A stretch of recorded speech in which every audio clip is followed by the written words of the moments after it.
Yes, welcome back to Black in the City with Makeda and Sierra. Hey, I'm Sierra. What's poppin', dogs? And I'm Makeda, but you knew that. Boom. Welcome back. It is episode 29 because we had turned 28 on the last one. Right, and so we're about to hit that dirty 30. We're so close. Oh my God, we're on. Yeah, what are we gonna do? We're gonna have to just I don't know. Maybe have some guests on the show. Yeah. Or something really cool and fun. Something really cool, like play like On My Mama or something. Yeah, which if you guys don't know, On My Mama is like Sierra's hood version of Never Have I Ever. But first of all, I grew up in the suburbs. It's Sierra's hood version of Never Have I Ever. So whatever. That's what we're going to do. But we're going to see. We'll hold out. We'll see what episode 30 turns out.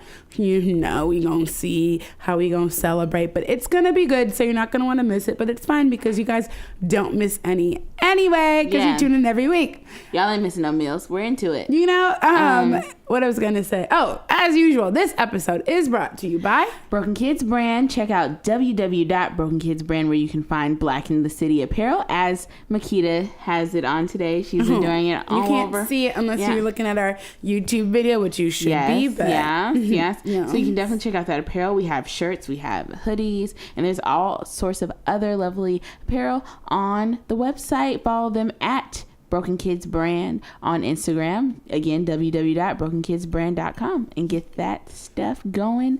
Update your apparel and get fly with Black in the City. Duh. Yeah. And as per usual, Sierra, what is making you happy? Oh my gosh. Okay. So cool.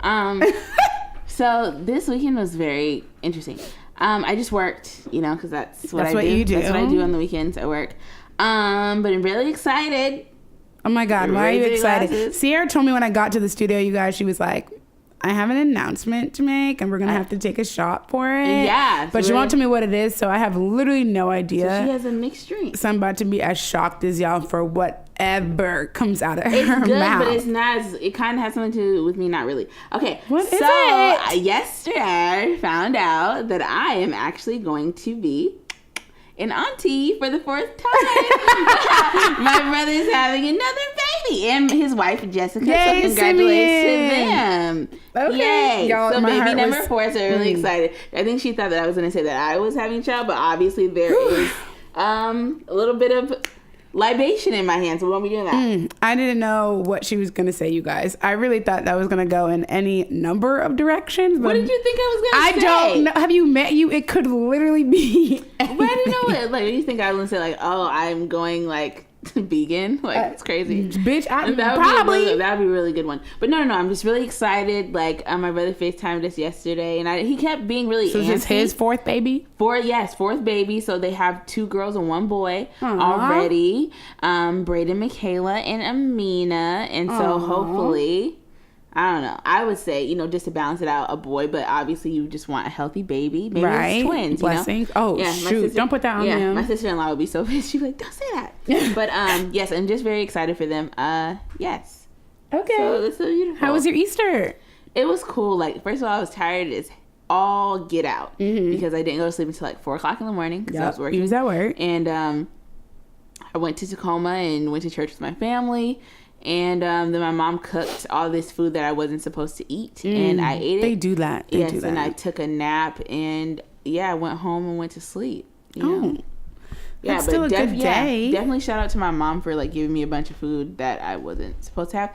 And my mom always hooks me up every time I go home, so it was good. But how about That's you? what moms are for. My weekend was pretty good. I almost can never remember what I do on the weekend. Oh, on Friday, went up to happy hour at Barrio, Yes, and you then did. it was super lit. And then was out the whole night, hanging out with some folks. Like didn't get home until like 2:30 or 3 because we went to the hookah and just like hung out. So it was a really fun day because I actually worked from home on Friday as well, so it was super nonchalant. Saturday, I genuinely don't know what I did on Saturday because right now I can't think of what I did on Saturday. Something. You guys, I don't know. I generally cannot remember what I did on Saturday. Yes, I don't think you gave like your announcement of what you're doing in the community. What am I doing? Oh, that is what I was doing on Saturday. Same. I don't know if I'm supposed to tell the world that. Oh, well, I mean, I feel like it's fun. Sierra's talking about, so on Friday or Saturday, we're talking about Saturday. Yeah, on Saturday I had my first board meeting, which was really exciting. And so she's saying that I'm supposed to tell the people what I'm doing in the community. What board? There's a lot of boards. Yes. There's whiteboards. There's, chalkboards. Like, what kind of board? I am now an advisory board member of the Seattle King County chapter of Black Lives Matter, which is, if my hair was down, I'd flip it, but it's in a ponytail, so I'm gonna imaginary hair flip. Right. Flip your kitchen. Thank you. And it's so exciting. I'm very excited about the work that we're going to be able to do. And we're actually the only chapter that's actually incorporated with that title. So unless you guys see that it's Seattle King County Black Lives Matter, there are some other groups out there that are not official Black Lives Matter chapters, so be careful where you send your money, etc., etc. We are the only official legally incorporated and city recognized chapter of Black Lives Matter for this county. So, well, excuse us. That is all I will say, because the rest of it is probably way more political than anybody needs to talk about. But that's what I'll say. So anyway, I am very excited and feeling very blessed to be able to do the work that I love doing and be able to help the community. So I'm very excited about that, and more to come when we have whatever that happens. You guys will hear it here first. And then on Sunday it was Easter, and I hung out. I washed my hair, which is why it's still wet. Oh my gosh. I made some food for a brunch that we have at my friend Rovina's house that we have every year. At least this is the second year running now, so tradition. And then I went to another potluck and ate some more. So I just had a really good day eating and hanging out and, spending time with my friends. And, Sierra wasn't there because she had to go to Tacoma to be with her family because she's a good person. Oh, my gosh. Because honestly, if I didn't go home, I was definitely about to spend that whole day sleep. But the Lord has been too good. Okay. I had to go to church for sure. Right. Be grateful. Bless up. Yeah, bless up, dog. But yeah, it was, I was dead dog tired, but I don't regret it. What a time to be alive. So we can just get right to it. But before we get into it, who are we giving a moment of silence to today, Sierra? Oh, okay. So we found out today that Winnie Mandela, she's the, first of all, an anti-apartheid activist, or was an anti-apartheid activist. Yeah. And also the second wife of the beloved Nelson Mandela. I'm not sure what the cause of her death was, but she was 81 years old. She had lived a long life. Had done so many things for her, for her country. Yes, community. The people loved her. Community. She's definitely the definition of a ride or die chick, because she was married to Nelson Mandela for what we heard of 38 years. Yeah, and he was in jail for most of that. And right, so she really 20 held something of it. Yeah, she really held him down and fought for the people. Been arrested before. She was really about the work. So we definitely want to honor Winnie Mandela. And yes, I found it. I had to Google it real quick how she actually died. And basically her spokesperson named Victor Dlamini, bless you over there, Matt. Right. Victor Dlamini, I'm not sure if I'm saying that right, Right. And he said that she died after a long illness for which she had been in and out of the hospital since the start of the year. So it seems that she's been treated for diabetes, underwent major surgeries, and her health had began to fail over the last several of years. And over the weekend, she was admitted to the hospital after complaining about the flu. So a mix of things. She was older, life happens, and she had a great and impactful life. So God rest your soul, Winnie Mandela. We thank you. South Africa thanks you. And all the Black girls hoping for PCO magic. Thank you. Okay? Yes. And she was also a member of Delta Sigma Theta Sorority Incorporated. Oh. Which is my sorority. So we definitely would like to say rest in peace to her and prayers to her family. Well, then there's that. So let's just get right to it, you guys, okay? So last week in our politics section, I know I went in last week. It was we were getting threatened with the clock, bro. Yeah. We almost had the clock thrown at us. Yeah, we gonna... I appreciate you guys for sticking with me. I had a lot to talk about. We as... I'm just going to say a community, i.e. us and the people who listen to our podcast every week.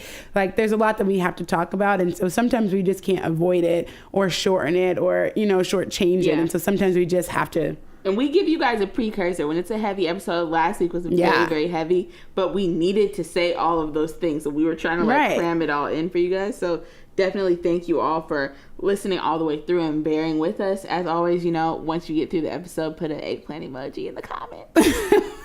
So before we get started with Politics 101, I wanted to start out with some Black boy joy.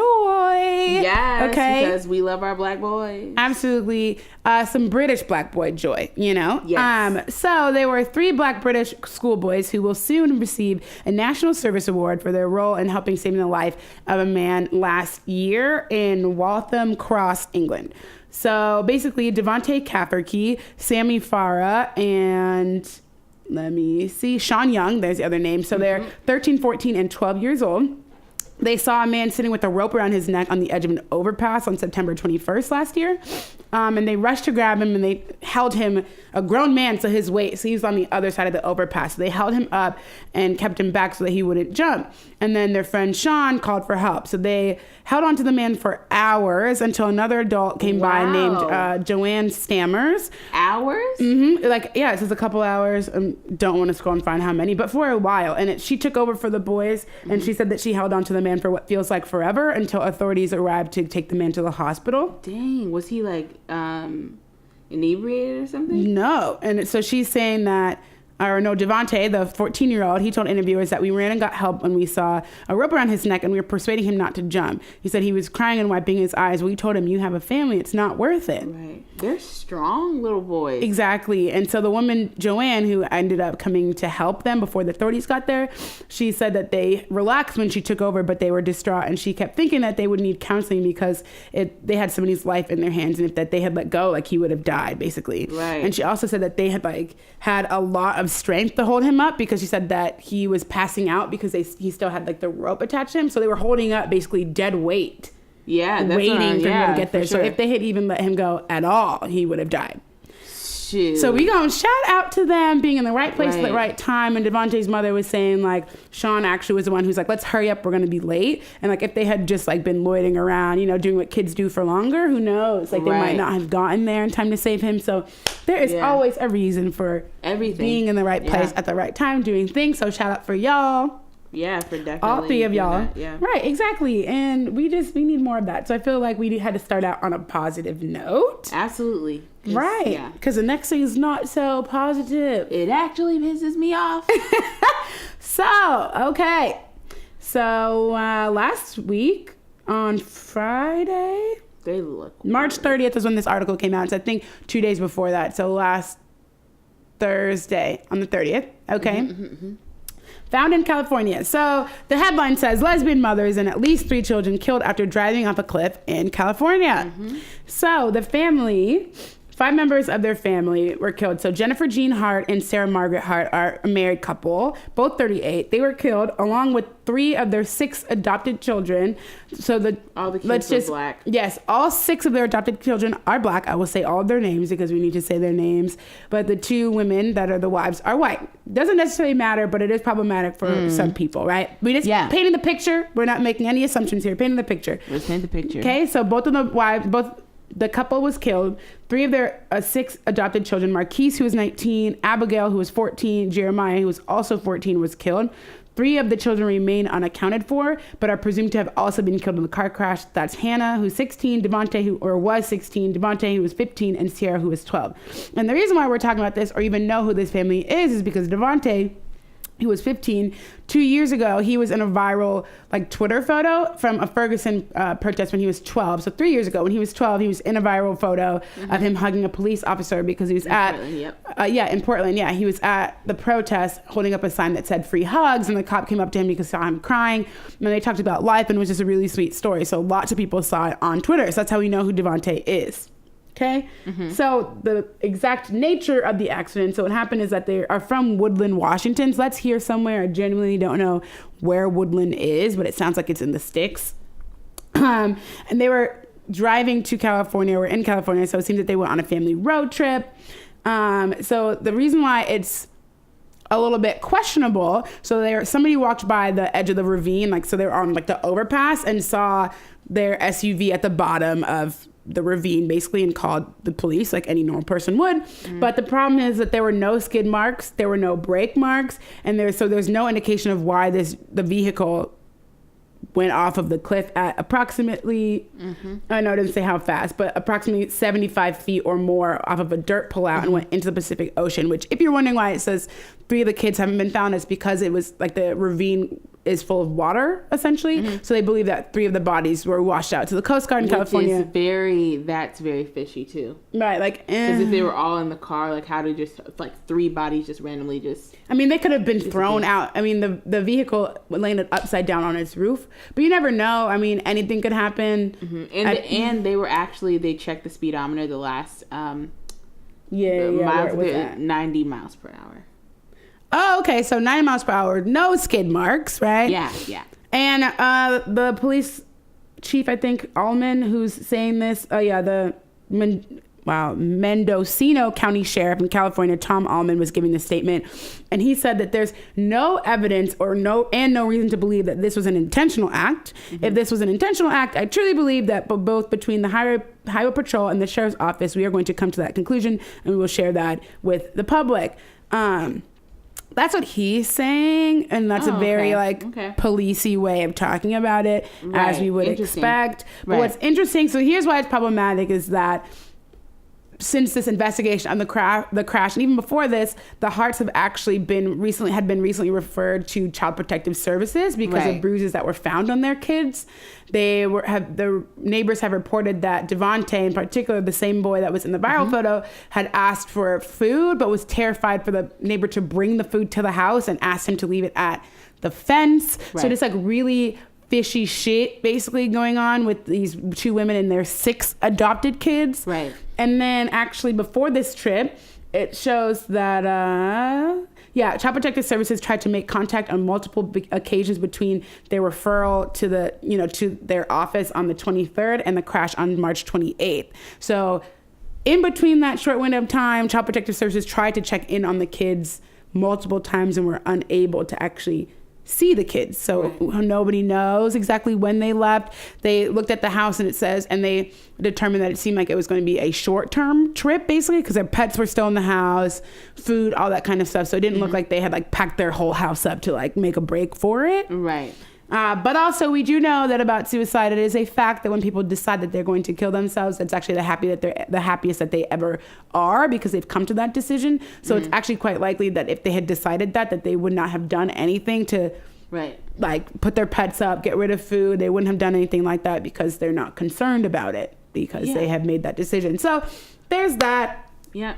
So it is a little fishy. We'll leave that up to y'all, but yes, I have some thoughts. What's your thoughts? So there was actually an open domestic assault case with one of the mothers because she apparently whooped one of the children and admitted that she bent the little girl over the tub and whooped her, but there was marks on her stomach and on her back. Yep. I've gotten many whoopings in my life. I don't think marks on your stomach, so something else was going on there. So CPS has known. Yeah. Like, this actually is not recent. A year ago, one of the little girls came to the neighbors and said that they were being abused and their mothers were withholding food from them as punishment. So this has been known. CPS has known about this family, and the fact that it's very unnerving to me that the media as well as obviously the court systems are allowed these women to keep these children even though that they had been abusing them, like and that's been known. And then the fact that these women also got pretty much the benefit of the doubt, even with the neighbors saying what they said, their friends were still defending them like they were, great their parents. They're devoted to them. They give the kids everything they have. And also I was very stressed out by some comments that were being made. Somebody said this is particularly upsetting. What they didn't know is that Sarah Hart was convicted of in 2011. So we're talking 7 years ago of domestic assault. One of her children showed up to school with bruises. Sarah admitted to spanking her and pleaded guilty. I find it difficult to believe. And so with that, she actually said that, I kind of got out of hand. But when other parents kind of get out of hand with their kids, they get their kids taken away. Interesting. And someone said, So a respondent said, "Me too. That's something that can be verified or not. Though seems like a worthwhile thing to look into to see if there's any truth to it. Why I don't understand why they're getting the benefit of the doubt. This baby had bruises on her, and her mom admitted to it. And they're withholding food as punishment. I don't know about anybody, but the only thing I've ever seen normal parents withhold food is if you're not going to eat the dinner that is in front of you, then you go to bed without dinner. Like that's that sounds like regular parenting versus like you're in trouble, so we're not going to feed you. Right, like you don't do that for like, days on end. We're not going to feed you. Like that's not normal. Right. And this is my favorite comment. And did she really have bruises on her back and stomach? That is not from spanking. I am a mom of 4. I homeschool and know things can get really stressful at home with kids. But that's a whole nother level of punishment than spanking. They were activists. Is there any chance they're being set up or foul play? Any chance CPS was trying to take their kids? That is very common, sadly. Take their kids? They never took the kids from them. They should have taken the kids away 6 years ago when that baby had bruises on her back and on her stomach. Are you freaking kidding me? Like, and it's just crazy to me that it's like, you know what I'm saying? Like, these 2 white women are taking care of these black kids, and they just get them. They do something wrong, and they get to keep the kids. Like, bro, like I've seen so many issues like with families like that have like full families. They do something wrong, and the kids get taken away from them. And it's so hard to get those kids back. It's hard to get them back. But these 2 white women have all these kids and take their lives and abuse them and don't even give them a chance when they never had a chance in the first place. And so, you know, I feel like every child deserves to go to a loving family. Absolutely. I don't know how I feel about this interracial adoption. Because I don't know how I feel about just jumped a whole nother level with that statement here. Because you think that white people should not be able to adopt black kids at all? I'm not going to go so far to say that, because there are some white parents who have raised great kids and gave them good homes. I'm all into it. However, it needs to be mandatory that they need to take cultural competence classes, some kind of mental evaluations or something. Because for these people to sit up here and talk about they were activists, I don't give a damn. I don't care. Activists, you were beating this child. What are you beating this child for? Most of your kids, not like one. And obviously all these kids were adopted, so all these kids needed special attention. They had already been neglected. They already had things that you already have to deal with. Right. So like like you putting your hands on them, that's just out the window right there. Well, here's what I think actually. What do you think, girl? Because I can't. Because I'm just like I'm not one of them type of people that's like kill yourself. But I'm really like, if you wanted to die, bro, kill you, that's your them. life. Don't kill the kids. Right. Don't kill the kids. I'm an advocate for people killing themselves, but you did not give these kids a chance when they never had a chance in the beginning. So that's what's just really unnerving for me.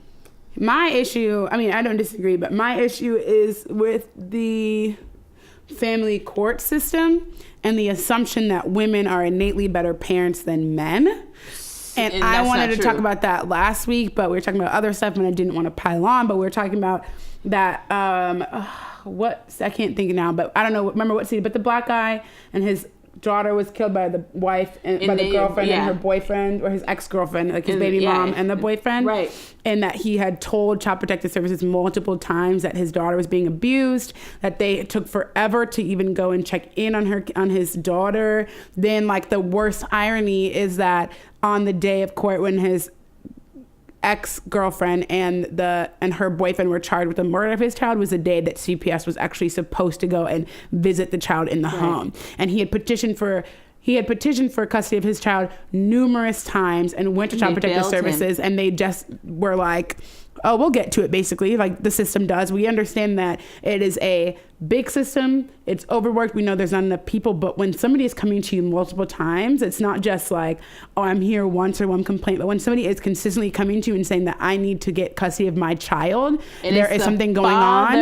The father. Right. And it's like we make men jump through so many hoops to prove that they somehow are good parents or capable parents when men are just as capable as women. I understand that there are some things that are innate to women because we are child bearers, but that does not mean that men are not competent, not capable, and that they should not be granted custody. I think it's ridiculous that men have to go through so many hoops or have to do so much to fight for even like equal custody to their kids a lot of the time. And he wanted his child. That's, you know what I'm saying? Not to say that he wasn't a deadbeat dad. He was fighting for her. Right. This black man that wanted his child, and not to say that there's a whole bunch of black men that don't want their children. There's a whole bunch of men in general that don't want their children.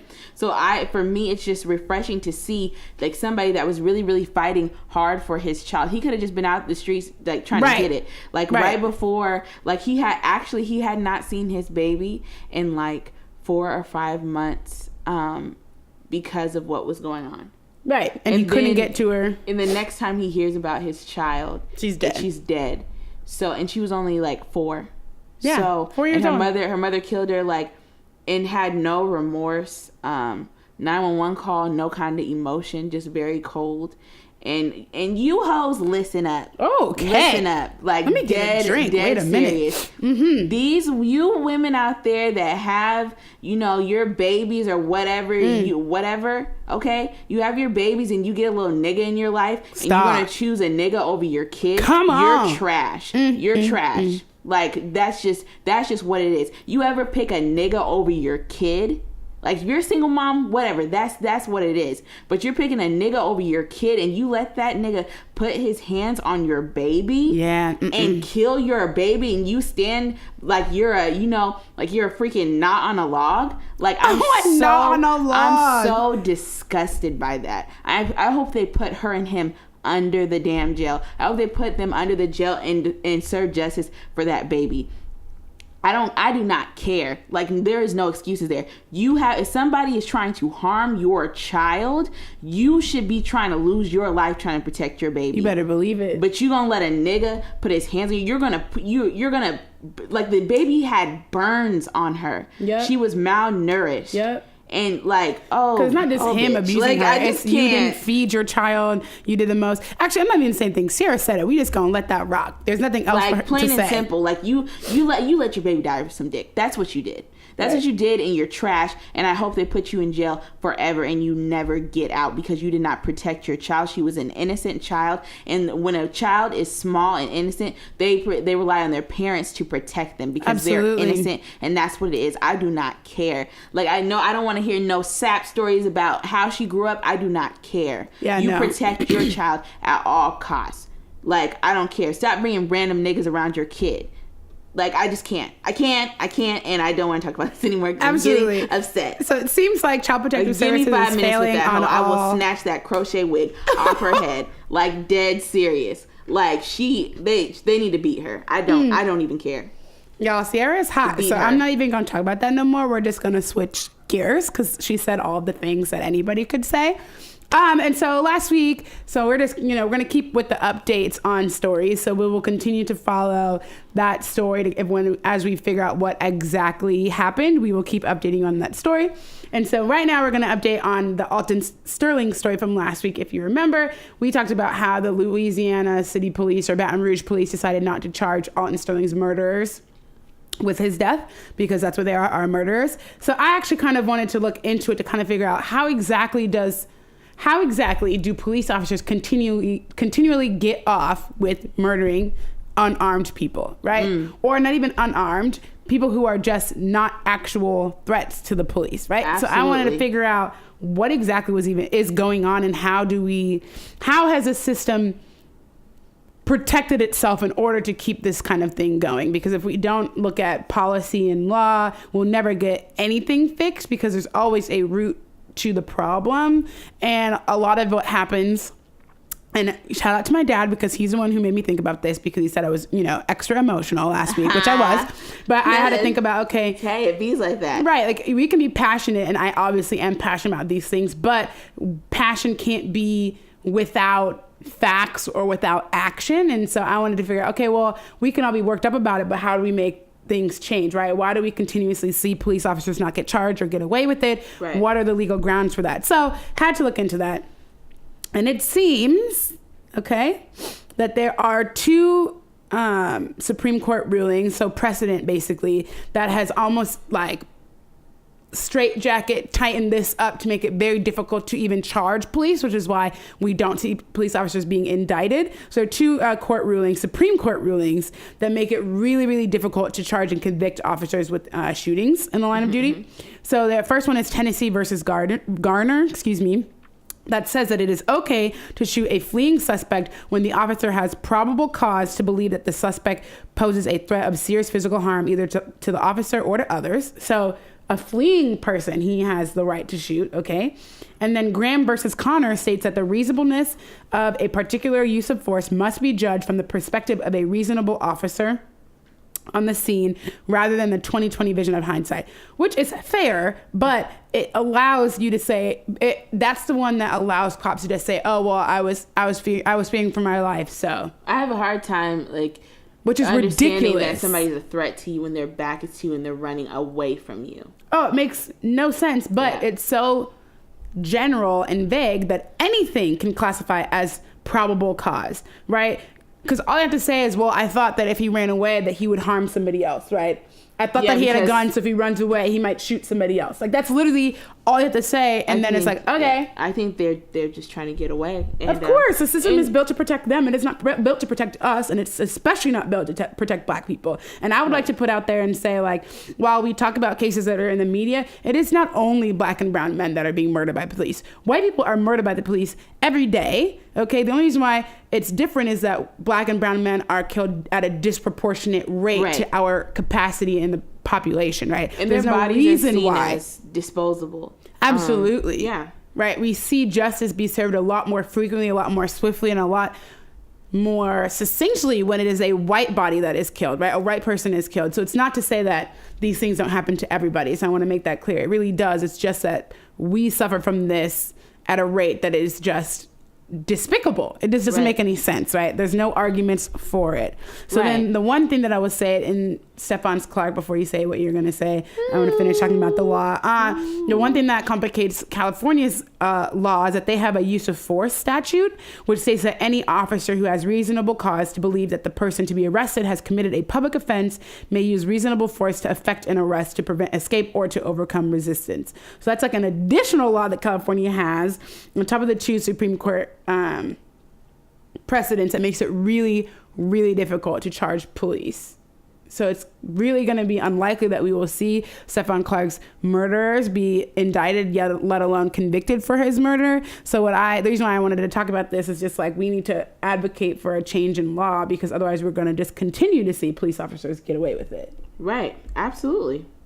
And for those of you who are excited that Alton Sterling's murderer got fired, and that means nothing. He's just going to get hired by another department. He's going to work somewhere else. They should have been fired him. So, I mean, there's no justice there. Right. It don't make no sense. It doesn't matter. But I just wanted to put that out there to, get everybody's minds thinking, right? There's more than just anger, even though anger is always a first reaction. I will never not be angry. I will never not be passionate, but I like to be informed, right? That's why I'm here. I want to inform you all to be informed and angry about these things, because you can't just be outraged without all the information, right? It doesn't really work that way. The system will always win if we are misinformed, and that's kind of how it works, right? They want people to not know what's actually going on or how these things actually work, and we're not here for the fuck shit. We're gonna know. Never have been. Okay. Right. So we're just gonna, go down the line with all the things that have been happening with Stephon Clark. Let's talk about it. Right, because there has been some things happening over the last week, so some shenanigans. So, on Friday, let's see what day they conducted his autopsy. Literally doesn't even matter what day. So as you guys know, he was killed on March 18th in his own backyard. We did the whole breakdown last week on the episode. So this past week, the autopsy was performed by pathologist Dr. Bennett Omalau, and he found that 8 of the 20 shots that were fired at Clark actually hit him. 6 of those shots hit him in the back, and 1 hit the right side of his body. An 8th shot hit him in his left thigh as he was falling to the ground, which is what is most likely as he was falling to the ground.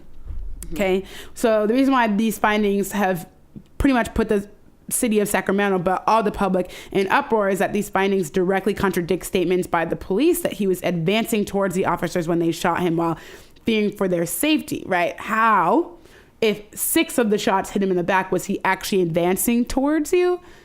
Because you were scared, right? It doesn't actually work that way. So he discussed these findings at a press conference on Tuesday, last Tuesday at 10 a.m., right? So they talked about that. And so he said basically that the first bullet entered the right side of his neck and exited on the left. And he also did say, however, that that Stephon Clark did not die immediately. It would have likely took between 3 and 5 minutes for him to actually die while he was laying there. But he said that doesn't mean that we should conclude that if the officers had actually provided him with medical attention, that would have changed anything. Right. Because the bullets, one in his neck, then the other fractured his vertebrae, collapsed his lung, entered his chest cavity. So even if really they had done what they should have done, it's likely that he would have died and succumbed to his injuries anyway, just because of how many and where he was shot. So it's likely most of those shots were lethal. Yeah. Any one of those could have put him down. So it doesn't really matter. And in case you're wondering, no toxicology results are available as of yet, even though that does not fucking matter. But people always like to ask that. So I will just put that out there for the people who have that question in their mind. For the people that are looking for excuses. Yes, because there's so many things that people like to say and argue as to why, he should have complied. We talked about that last week also. Or, maybe he was high, or maybe he was drunk. You know how many times I've been drunk? You know how many times I've been outside of the club and seen drunk people, particularly drunk white people, go toe-to-toe with the police? And so because you're drunk, you think that they could put your ass down? Because if that was the case, half of us, myself included, because I sure know that I have probably gotten out of line more than once under the influence, you know what I'm saying, especially in college. Like, I wouldn't be here if that's the case, right? If that's how we determine whether or not somebody deserves to die, half of us would not be here. Right. You want to see a real strength match? Find a white person, a drunk white person in particular, fighting with the police. Come on, they don't have no fear. That is a real strength. They don't fear nobody. No, they don't be shook at all. They be like, what? Don't touch me. Right, try me. Like, they be running up on the police. And the police have all the patience in the world when that happens somehow, They find it in them. Their training works. It comes into play in their brain, and somehow training that they get it works so well when they're dealing with those people. They be walking in a pocket for white people, man. Woo, walking in a pocket. If y'all didn't see that video, you should have watched it. Black and brown people is bam, you're out of here. Right. Like, they'll blow you to smithereens. So that was a little autopsy update. We will follow that as we go along. But however, the plot thickens. Okay, so on Twitter, Black Twitter does not ever fail with their investigative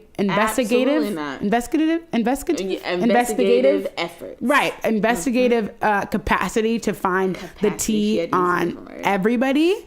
Okay. And so Black Twitter did its thing and figured out what kind of person Stephon Clark actually was. So it doesn't seem that he was a very pleasant individual. So on his Twitter, it is a whole lot of I hate black women rhetoric. And Sierra's going to read some of it. But some people were saying, like, okay, does this mean we shouldn't cape for him? We shouldn't stand for him, basically. And before we even answer that question, Sierra, read some tweets. Let's hear how splendid he was. Okay. So, as a precursor, we're not here to slander anybody's name, but we're here to have a conversation, as we do with everything. Yes. So essentially what was said first, who said this? I don't remember exactly, but the quote was, "Black women, here is what Stephon Clark thought about you. Stop marching/protesting for this fool that did not care about you. He would not have done the same for you. # Black women matter."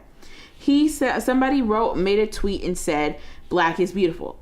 He, in response, Stephon Clark, aka Zoe on Twitter, said, "I don't want nothing black but an Xbox. Dark bitches bring dark days." Okay. And as we all know, he actually has two baby boys with an Asian woman. Okay. Which means his kids are black as fuck. Let's just be clear. But, Okay. Yeah, and so Stephon Clark's Asian baby mama posted and laughed at it regarding black babies. In another tweet she wrote about black women, the user tweeted on Thursday, "She also loves using the N-word." Okay. Notice that Stephon Clark co-signed the tweet about black babies.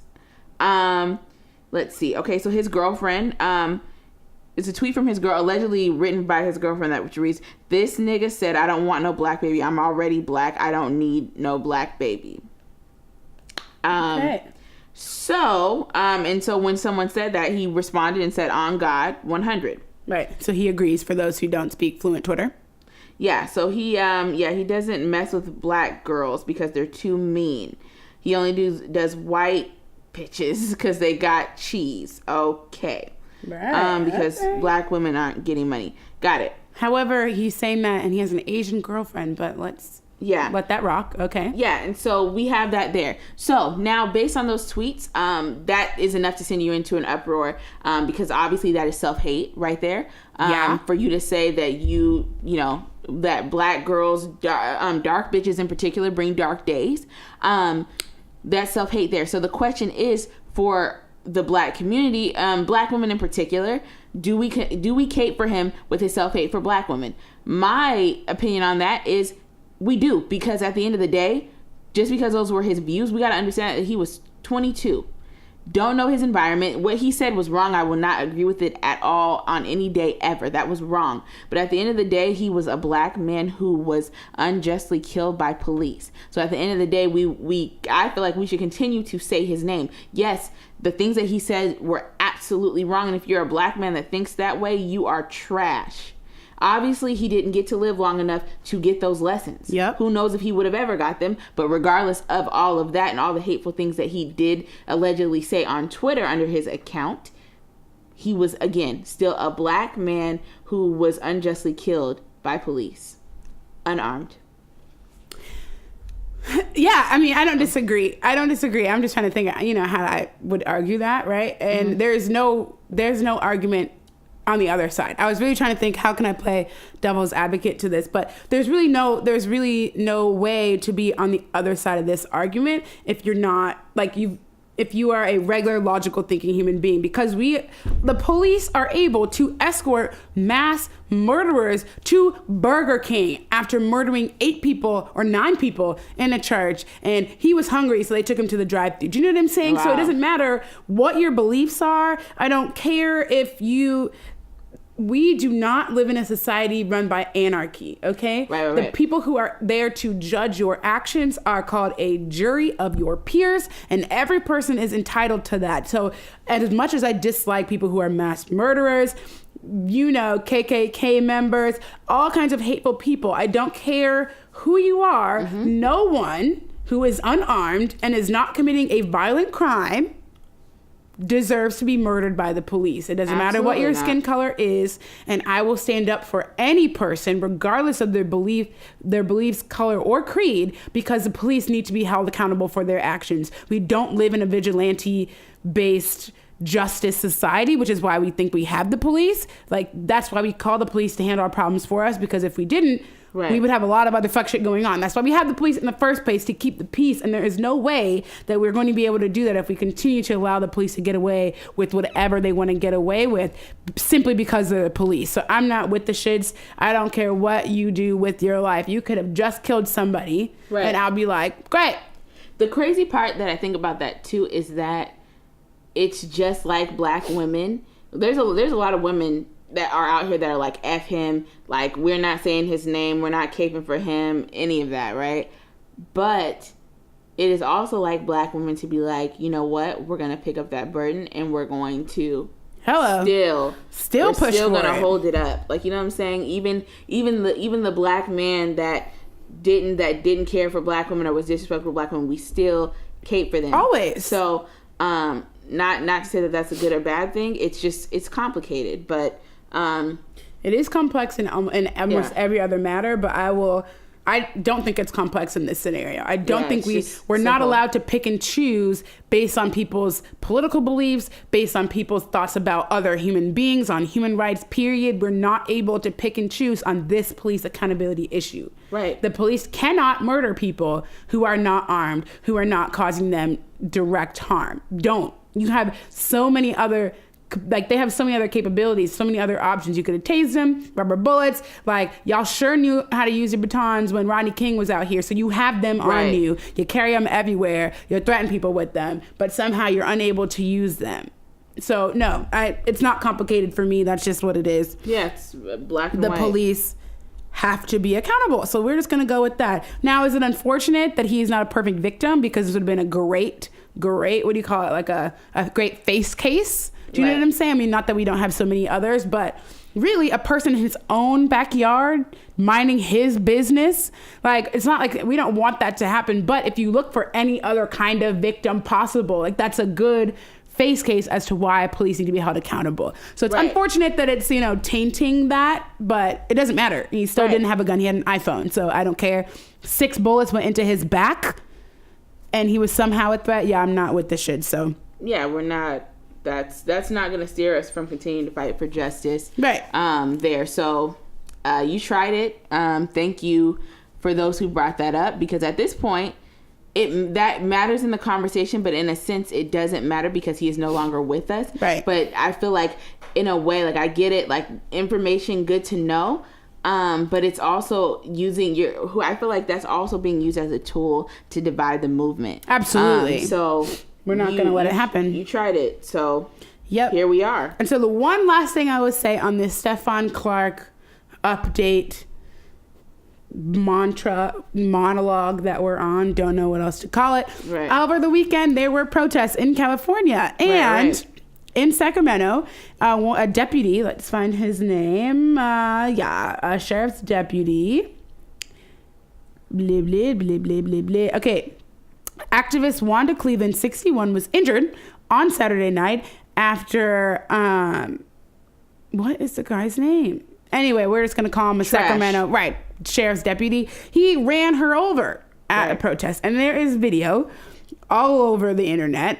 He literally, I wish there was a way for us to show you guys videos, but he literally speeds up. So you can see there's a lot going on in the protest. It's nothing violent is happening, but there's just people crossing the street and doing the most as you would expect to see with that many people in the street. And so you can see before he runs over Wanda, you can see like there's 4 or 5 people that cross in front of the car, and he's like starting to kind of roll slow, like he's trying to go, but he doesn't have his lights on, right? The lights aren't on. I think he did have the lights on, but there weren't no siren, right? So it's not like he was making noise. Yeah, and he wasn't. You know how police can like. He saw the. I think the thing is he saw her and accelerated. He could see everybody. What I'm saying is like he wasn't doing that thing. How how cops can like project their voice outside of the car. Yeah. Like there was none of that sound because you can hear people and all that. You can hear the car accelerate. So his lights are on. Everybody sees the car, but he's not like yelling at people like get out of the way. Like none of that. And so like 4 people go in front, and you can see her crossing in front of him. And as he starts rolling, she speeds up obviously, and she like puts her hand out like hold up, like I'm trying to go, and he literally accelerates and runs her right. It's crazy. Like he literally, it's almost like he looks at her and is like, nah, fuck that, and like just speeds up. Right. And so I honestly, we're not even gonna go into it, except for the fact that the sheriff basically said, unfortunately, at many protests that have developed to this scope, there are professional protesters and professional instigators that infiltrate the protest for their own purposes, as well as participants from out of the region that inflame and antagonize the event. The results oftentimes are actions that cause undue scrutiny on the protesters' cause, their methods, message, and actions, as well as law enforcement. He said that is what happened here, which culminated in many vehicles being struck, objects being thrown, and fires being started. No. None of that was happening in the clip that we can see. And there's like 4 different angles. He just hit her. Yeah. Like they're trying to deflect and say, oh, it's the lawlessness of the protest. Like, no, this nigga just ran her over. Yeah, it's very clear. Like that's it. We saw it. Like that just is what it is. He hit her on purpose. Like, come on. And we're just going to leave you guys with that because I hope she sues the hell out of him. She better get her money. Department. Yeah. We're just going to leave you with that because there were so many things to talk about with Stephon Clark, and we are going to continue to follow because it does not seem that it's going to die out anytime soon. Absolutely not. And continue to send prayers to his family. Yes. Do not, like, if you see, like, obviously we've seen his brother be on CNN. We've seen him be in City Hall. Yep. And you might look and raise an eyebrow and feel like that he has erratic behavior. That just seems like a young man who lost his brother. In his backyard. He also lost his younger brother. His brother, Stephon, is actually buried on top of his younger brother. So this is a young man who has lost both of his brothers. Yep. And he's going through some mental distress. Hello. So before you judge this young man and how he's responding to things, think about the mental turmoil that he has been going through even before his brother's untimely death. So think about that and have compassion on him as you see this young man going through things. More than anything, he needs help. He needs counseling. His family needs counseling. There's a lot of help and prayers that need to be sent there. So think about that. Anyway, he was a champion. He's a hero we all needed. He was in that city hall and was like, he told the mayor, shut the fuck up. He said, you don't run shit around here no more. I was like, oh, okay. Right. He got at Don Lemon. He's like, Don Lemon, we need you to be black right now. Right. I mean, at first, I did feel a little bad because I was like, I feel like Don Lemon has been getting... He's gotten blacker. And, especially with Trump and everything. Like, Don Lemon's been coming back, but he's not... Hilarious. I need to see that. I didn't know he said that. Yet, but you gotta check it. It's awkward.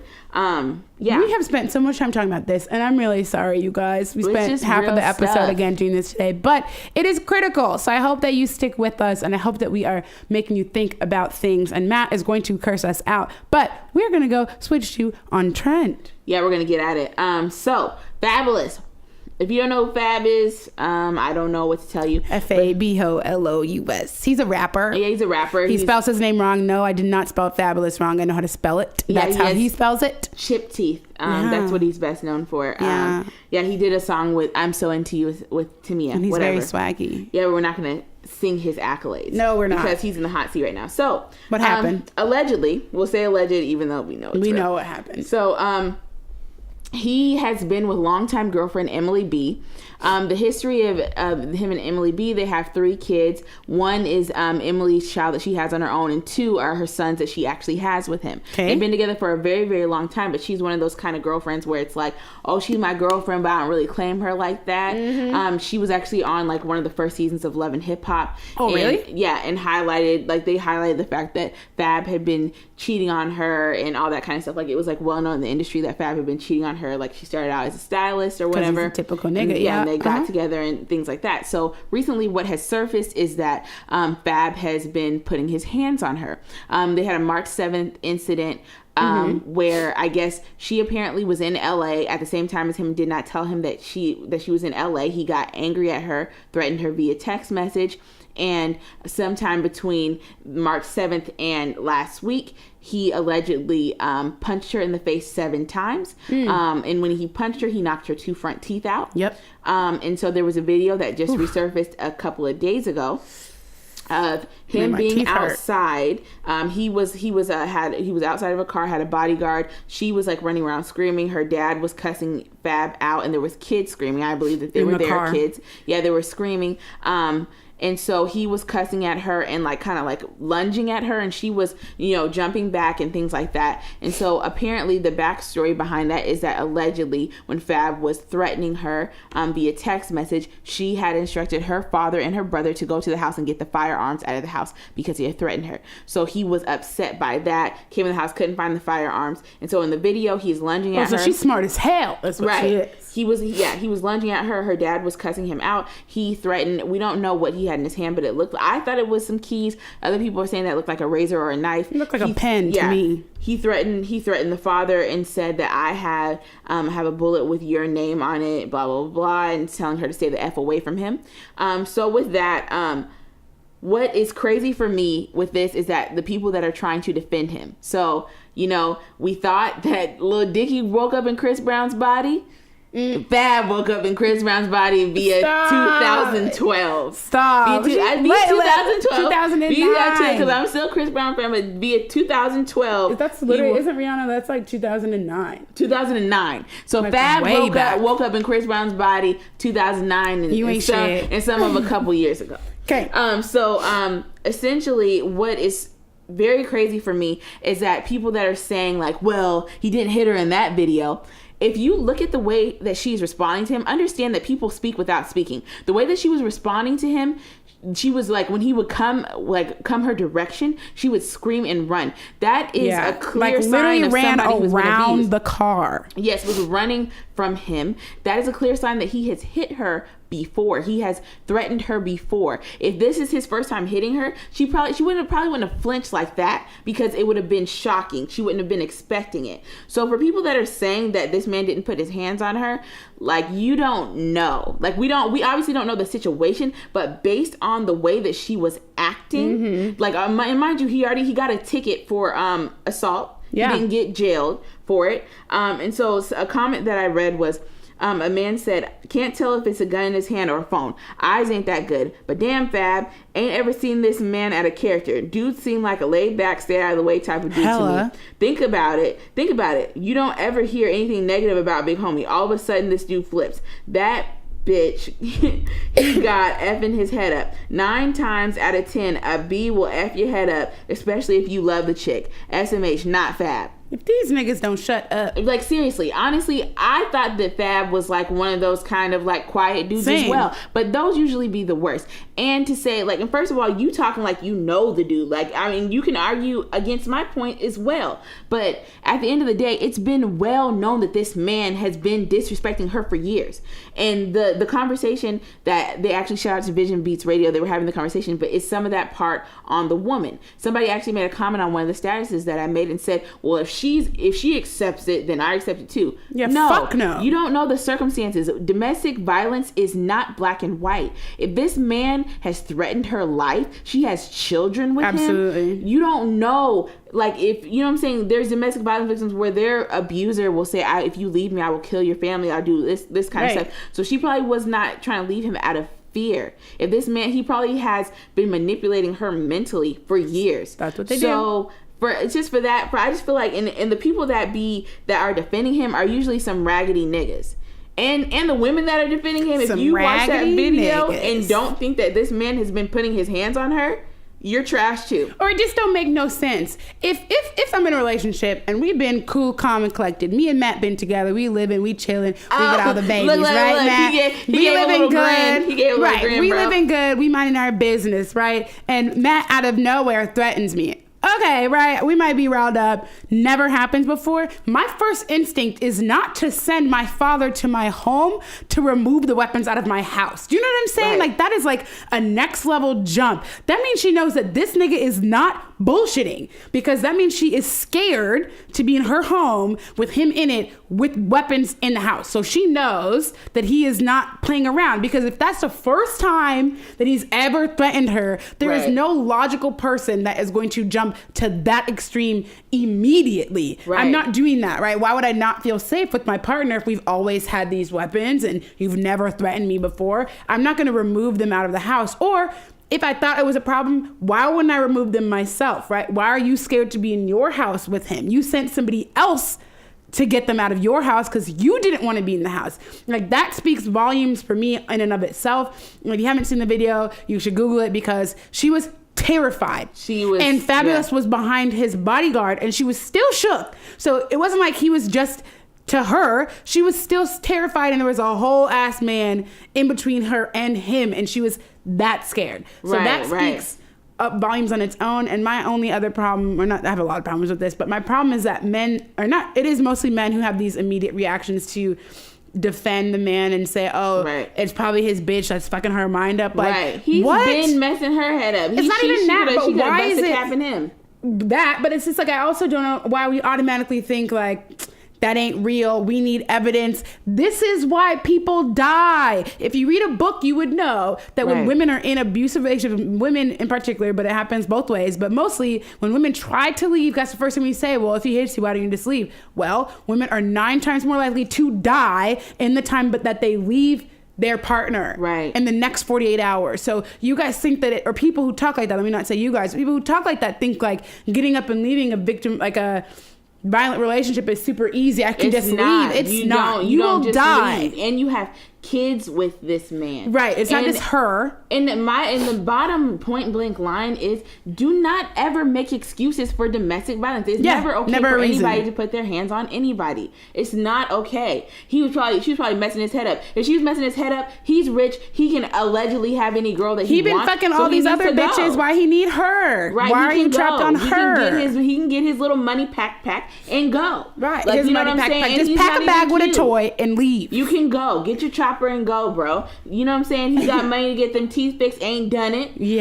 So at the end of the day, you know, what's good? Like, don't make excuses for domestic violence. It is never okay. And not just okay for women to hit men either. He can leave too if she's messing with his head. You know, like, I'm not with that. And you know what I'm saying? And any nigga that I see and I think you cute and you defending Fab, you're out of here, bro. Yeah, kick you're rocks. done. You're done because, like, why do you don't ever defend all these niggas that? probably have green bubbles anyways. Green bubbles, Android niggas is talking like this.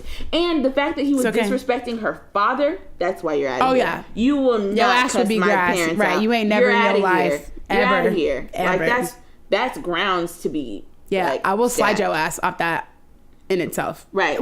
Yeah, so we're gonna get right. I just really wanted to talk about domestic violence. Yeah. We're gonna just swim on ahead because we don't have time tonight.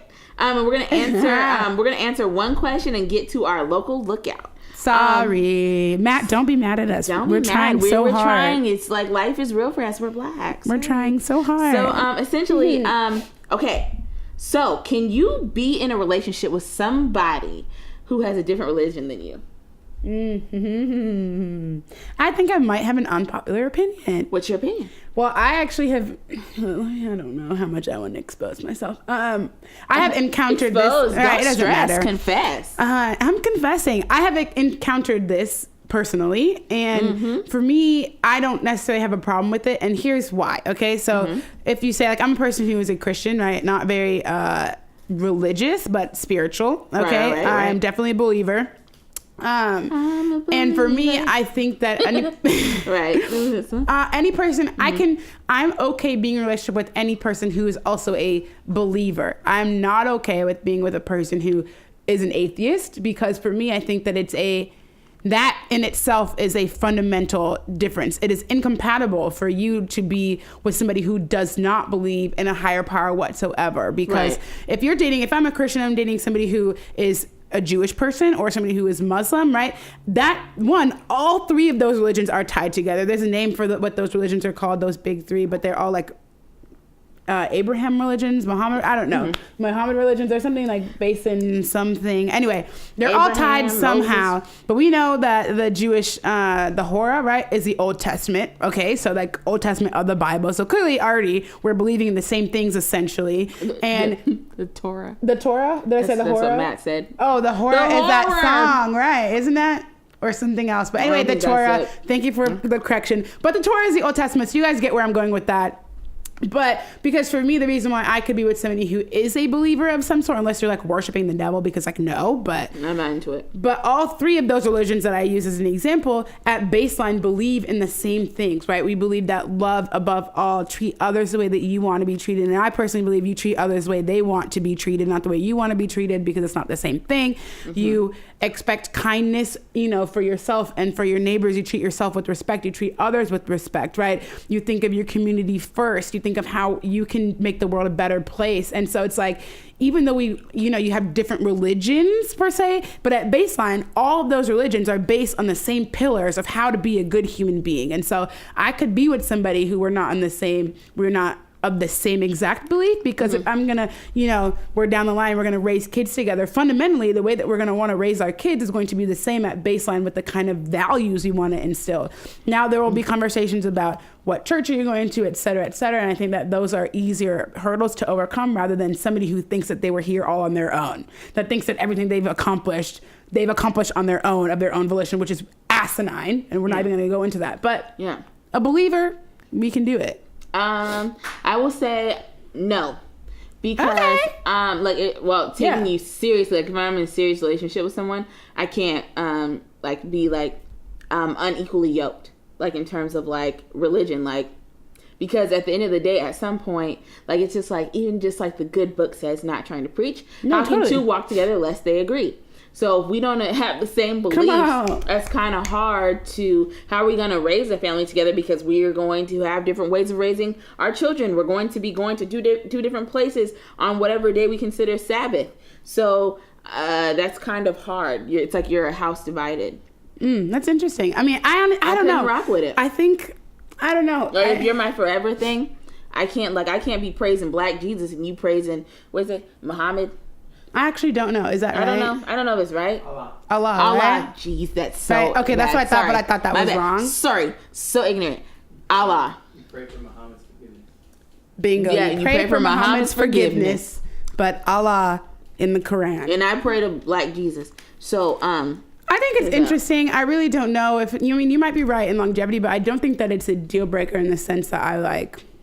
wouldn't consider it, because I think that there are things that you're able to cope with and things that you're able to make work. And I know a couple who, one is Muslim and one is Christian, and they are able to parent very well. So I think that it can work. And that might be why I also believe that, because I believe that theoretically, but I've actually seen it done, and I'm seeing it be done. Right. And so I think that it's and they have a pretty positive relationship. I love them dearly. And so I think that I don't know. I believe that it's possible, but I also think that most things are all possible. So what do you know? But that's just us. Tell us what you think. Don't leave an eggplant for that one. Don't leave an eggplant, because that's a little blasphemous. But don't do that. Who is our local lookout, so we can get out of here before Matt ruins us. Cut your hair, because I don't have much. So there's your that. haircut looking nice. Thanks, cuz. You know what I'm saying? I'm just saying. You know what I'm saying? I'm gonna change my number real quick. I've been doing squats. Told you. Yeah. Yes. So our local lookout this week is Lucky by Keisha. Hey, Keisha girl. Yes. So Keisha credit. She's actually my best friend, so shout out to that. She has her business. She's been going for about 5 years now. Oh, she deep. So yeah, she has a wig making business, specializes in custom wig making, any style that you want. If you want to be Veronica one night, if you want to be Sasha on Tuesday, and Monica on Wednesday, right? And then if you want to be Consuela on Saturday, she's got you locked in. Kinky curly wigs, perm straight wigs, top grade quality hair. She actually has a sale coming up, a ready to ship sale. Ooh. So that means that she's going to be putting on specific various styles that are popular out in these wig streets, protective styles and things of that nature. She's going to have a ready to ship sale on Friday, April 13th. They're all posted. All the wigs will be posted at 12 p.m. Pacific Standard Time. You're going to get 25% off of those wigs making services. So definitely check that out. And honestly, mind you, I have been her friend for we've been friends for legit almost a decade. Aww. And there are times when I do not know when her hair is real and when it is not. Yeah, her wigs be on fleek. So that lets you know that her wigs are legit. So definitely check that out. And it's a great protective style, especially for naturals out there, for you to look any way that you want to look and to protect your hair, because as naturals, we know that our hairs definitely need a break. So, hey, check out www.luckybykeisha.com, and Lucky is spelled Lucke, and also on Instagram at LuckyByKeisha. Check her out. When you look good, you feel good. Keisha, I'm coming to you, girl. So check it out. Thank you guys so much for listening. I think that's it. That's it. Are we out of here? Love us. We love you. Okay. Love you. Bye.